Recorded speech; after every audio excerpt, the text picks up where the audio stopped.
Mas você sabe, viu, Saulo? O processo para se tornar um pastor batista tem uma espécie de sabatina que se chama concílio. Então tem um grupo de pastores que vão avaliar o candidato a pastor. Então tem um bombardeio de perguntas, dura horas, né? O meu durou 4 horas. Então pergunta sobre Bíblia, sobre doutrina, sobre ética. Mas começa o concílio perguntando para a esposa do pastor, do futuro candidato. É ela que responde primeiro se ele está apto, se ela concorda. Então, se a esposa não está de acordo, ou se a esposa fala algo que desabona o candidato, nem continua o concílio. Então, já é um filtro a esposa. Então, as igrejas mais pentecostal, assim, geralmente elas, né, o pastor vai lá e fala, vou consagrar você a obreiro, né? Não tem esse tipo de pergunta, não. Na igreja... Não tem, né? Tipo, sim. Perguntar... Eu, pelo menos, eu nunca vi. Né? Não, normalmente não tem. Geralmente, quando... um exemplo, você vai ser um diácono na igreja, né? O pastor vai lá e fala, ficar você, Deus falou, e não tem, tipo... Como é que é seu marido em casa? Não tem esse tipo... Para saber como é que é o dito cujo. Isso.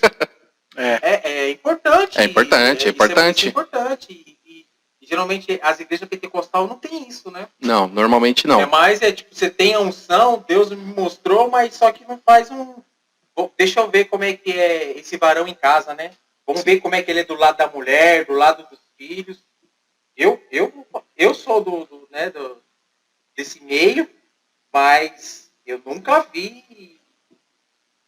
Para nós batistas é uma prática. É uma prática. Por isso que é legal um podcast, uma conversa dessa, você vai aprendendo outras coisas. Sim. Então é bacana, né? Porque você não fica só como é que se fala? Só num canto só naquilo. Exatamente. Você não parece, como é que posso falar? Um passarinho preso na gaiola. Tá com vontade de voar, mas você não pode voar, porque você só conhece aquele seu território ali, ó. Sim. Pra fora você não conhece mais nada. Bom, eu gostei, eu acho. Você gostou da ideia, Saulo? Não, é válido. É válido. Porque você avalia o... Eu deveria ter perguntado pra Vera, né? Sobre o Saulo, antes de começar esse programa aqui. Você acha? O que você acha, né, Vera? Assim. Responde aí, Vera, se estiver assistindo. Excelente. É maravilhoso, né? Certeza. Absoluta. Eu estava falando semana passada, pastor, que quando a gente começou o nosso namoro, eu estava sendo avaliado por ela, porque ela é psicóloga. Aí, tá vendo? Então, eu já passei esse processo, entendeu? De avaliação. E fui bem. Passou. Falou que ficou 6 meses numa seca ali, mas passou. Mas eu acho isso válido, sim. Eu acho isso. Não, para começar, para ser pastor, ele já teria que estudar, né? Os critérios para ser pastor na Igreja Batista, primeiro é a pessoa, né, o candidato, enfim, normalmente tem um jovem na igreja, até uma pessoa com um pouco mais de idade, ele sente o chamado, né, ele se entende como um chamado para a obra, e a igreja tem que identificar esse chamado, porque é a igreja que envia para o seminário. Por mais que a pessoa queira entrar num seminário batista para ele se tornar um pastor, a igreja precisa chancelar, a igreja precisa mandar uma carta, senão o seminário não aceita.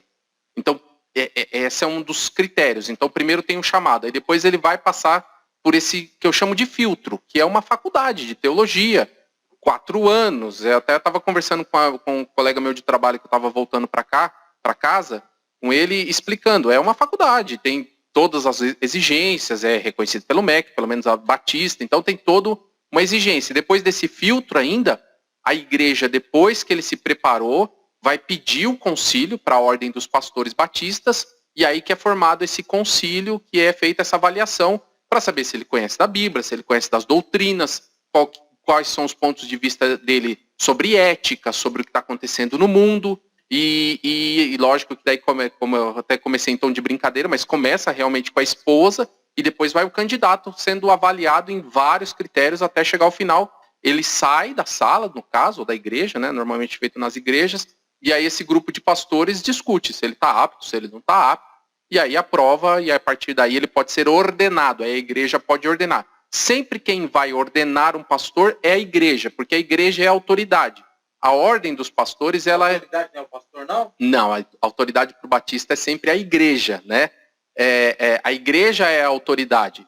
E a ordem, na verdade, ela é como se fosse um órgão de classe, como é uma OAB, como é um CREA, no caso de engenharia, que ela regula, olha, essa pessoa está apta ou essa pessoa não está apta. Então, é assim que funciona na Igreja Batista. Então, a pessoa não se transforma em pastor do dia para a noite, ela tem que passar por um processo, ela tem que passar por toda uma etapa que eu chamo de filtros.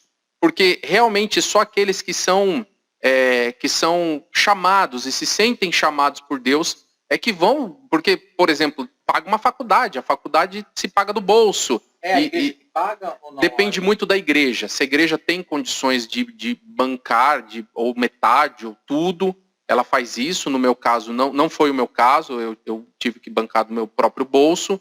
E tem todo, com filhos pequenos, você tem todo um esforço, é uma faculdade normal. E você sabe que depois você vai estar numa carreira, depois de formado, que é o pastor, agora pensando um pouco mais humanamente falando, que não vale todo esse esforço do ponto de vista econômico. Estou falando bem humano agora mesmo, né? Porque é uma faculdade cara, você tem que se esforçar, você tem que continuamente estar estudando. Eu estava até comentando com esse colega meu de trabalho, eu prego em séries de mensagens, né? Então, assim, eu gosto de... Agora a gente lá está pregando na igreja sobre os patriarcas. Já começamos no capítulo 12 de Gênesis, estamos no capítulo 24, foram 20 e tantas mensagens, e vamos em frente até o capítulo 50. Então, só para se preparar para esse tipo de mensagem, de série, você tem que fazer um grande investimento em livros, para você estudar, para você compreender, para você entender. E tudo isso não tem do ponto de vista humano, financeiro, não existe uma contrapartida. A igreja não tem condições. Então não é compatível. Então realmente só aquele que se sente chamado por Deus é que vai realmente até o fim. Eu até brinquei com um candidato há um tempo atrás que a gente estava fazendo a avaliação dele, estava fazendo um pré-concílio, estava preparando ele para o concílio. E aí a gente falou, olha, a exigência é essa, aquela. Daí ele perguntou, tá, mas e aí o que a gente recebe em contrapartida? E aí eu comentei com ele, falei assim, olha, vou te dizer uma coisa muito séria. A gente é pastor de teimoso pelo nosso chamado, por saber que a gente é chamado. Se você espera qualquer outra coisa que não venha de Deus, então não seja pastor batista. Não seja pastor. Né? Eu falei batista porque ele estava tentando ser um pastor batista. Mas não seja pastor. Porque o pastor não é uma carreira, não é uma profissão que vai trazer remuneração que a pessoa fala, não, eu realmente sou reconhecido. Não, porque as igrejas têm suas limitações, são pobres e a gente precisa se doar. É uma carreira para se doar. E quando eu digo carreira, eu estou dizendo de caminhada, né? Não estou falando profissionalmente. Então, por isso que normalmente a minha geração de pastores batistas são pastores que têm uma segunda formação como pastor. Tem uma primeira formação profissional, que é de onde tira o sustento, e depois vai ser pastor. Que normalmente é incomum nos batistas. Até a década de 80, 100% dos pastores batistas se dedicavam integralmente às igrejas, né? Mas, infelizmente, uma questão dos tempos que a gente vive, acaba que não é mais possível acontecer isso na grande maioria das igrejas. A nossa associação batista aqui é a maior associação do estado de São Paulo. São 87 igrejas. Dá para contar nos dedos das mãos quantos pastores vivem do ministério pastoral. Porque, infelizmente, acaba que... E se a gente for pensar, o correto da igreja, tem gente que fala, não, mas o pastor tem que dar de graça o que recebe de graça. Não, de jeito nenhum. O obreiro é digno do seu salário. E aí Paulo vai falar mais, não amordace a boca do boi enquanto debulhe o cereal. Ou seja, quando você está tirando o milho ali do sabugo, você não amarra a boca do boi, porque alguma coisa que cair, deixa ele comer. Você não vai pegar de volta.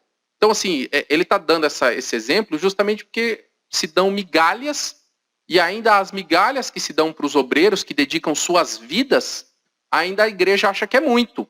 Mas é o que eu estava até comentando.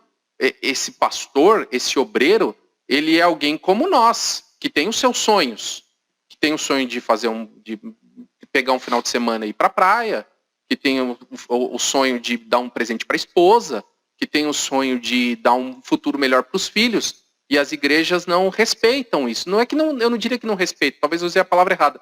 Elas não conseguem fazer isso. Elas não têm condições. E aquelas que talvez tenham condições acabam não fazendo porque preferem não fazer.